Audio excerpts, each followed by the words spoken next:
कोल्हापूरच्या धरण क्षेत्रात पावसाचा जोर पुन्हा वाढलाय। राधानगरी धरणाचे 7 दरवाजे उघडलेत।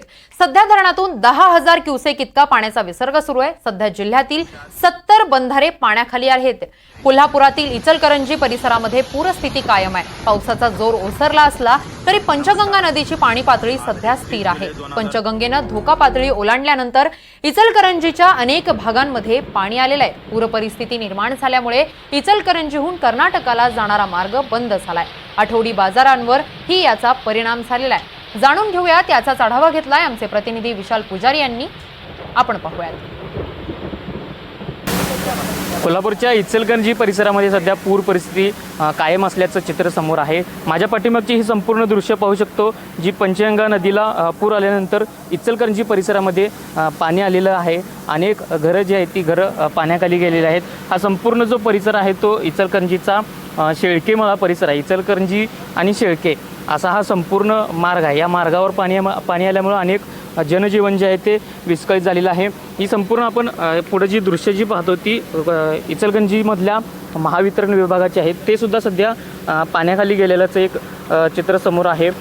गेल्या 4 ते 5 दिवसांपूर्वी जी पूर परिस्थिती निर्माण झालेली होती ती सध्या इचलकरंजीमध्ये अजूनही कायम आहे।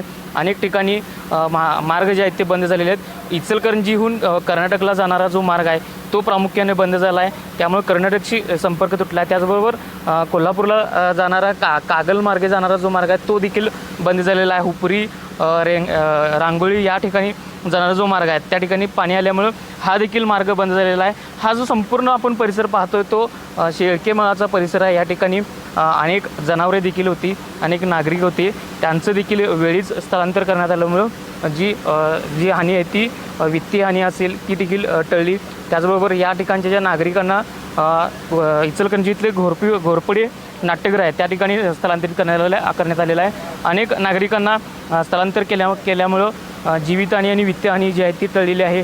त्यामुळं मात्र सध्या पावसाचं जे प्रमाण आहे ते सध्या इचलकरंजीमध्ये कमी आहे। मात्र जी राधानगरी धरणाची आज सकाळी जवळपास सर्व दरवाजे खुले झाल्यामुळं पंचगंगा नदीच्या पाणीपातळीत किंचितशी वाढ होण्याची सुद्धा शक्यता, त्यामुळे इचलकरंजीची पूर परिस्थिती आहे ती सध्या कायम असल्याचं पाहायला मिळते। इचलकरंजीच्या या पंचगंगा नदीची जी सध्याची पातळी आहे ती 71 फुटांवर आहे। सध्या धोका पातळीच्या वरच असल्याचं सध्या चित्र आहे। त्यामुळं ही जी संपूर्ण इचलकरंजीची परिस्थिती आहे ती पूर परिस्थिती सध्या कायम असल्याचं एक चित्र समोर आहे।